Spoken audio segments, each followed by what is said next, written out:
আমাদের তখন বাংলাদেশে ওই চাইনিজ মাল আসা শুরু করে না, রাশিয়ান চাকুগুলো আসতো। ডক্টর মোহাম্মদ ইউনূসের জমানাতে এসে কি হলো, মওয়াব আসলো। এবছর যে নতুন বৈশাখ এলো, সেই বৈশাখে মাশাল্লাহ আমরাও বৈশাখ পালন করেছি। আমি বৈশাখী দিন ঘোরাফেরা করেছি।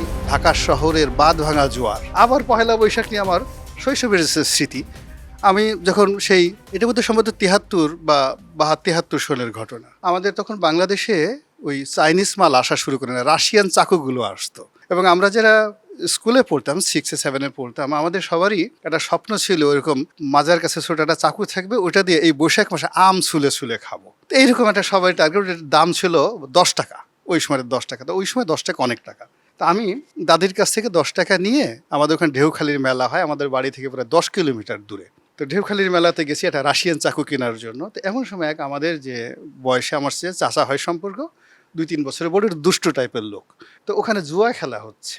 তো আমি তো জীবনে জুয়া খেলা কি জানিও না, বুঝি না, পোলাপান মানুষ। তো সে আমাকে বলে কি যে এক কাজ করো, তোমার 10 টাকা আমাকে দাও, আমরা এখানে খেলার পরে দেখো সবাই সেই টাকা পায়, সবাই তোমাকে আমি 30 টাকা দেবো। দেশের মানুষকে প্রতিদিন সুরক্ষিত রাখার প্রত্যয় নিয়ে এলো সেফ রাউন্ড সুইচ। এবার হয়ে যাবে। তা আমি দেখলাম যে বেশ কয়েকজন সবাই টাকা দিছে, পাচ্ছে। তা আমিও তাকে 10 টাকা দিলাম।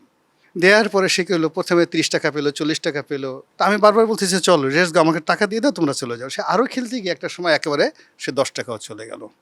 এবং সেও কান্নাকাটি করে, আমিও কান্নাকাটি করি। এবং পুরো মেলাটা আমার জন্য এমন হয়ে গেল, আমার দাদি খুব শাসন করতেন। এখন চাকুও কিনতে পারবো না, কিন্তু কি হবে, সারাটা রাত আমি বাড়ি থেকে পালিয়ে থাকলাম। এই যে বৈশাখকে কেন্দ্র করে যে স্মৃতি, সেই স্মৃতি ডক্টর মোহাম্মদ ইউনূসের জমানাতে এসে কি হলো, সেই স্মৃতির সঙ্গে সাম্প্রদায়িকতা আসলো, সেই স্মৃতির সঙ্গে মাজার ভাঙা আসলো, সেই স্মৃতির সঙ্গে মওয়াব আসলো। বৈশাখ মাস গেল, পুরো 2 মাস। এবছর যে নতুন বৈশাখ এলো, সেই বৈশাখে মাশাল্লাহ আমরাও বৈশাখ পালন করেছি। আমি বৈশাখী দিন ঘোরাফেরা করেছি। ঢাকা শহরের বাঁধ ভাঙা জোয়ার। আমি আমার জীবনে গত 10 বছরে এত মানুষ রাজপথে দেখিনি। যে যার অবস্থান থেকে বের হয়ে আসে।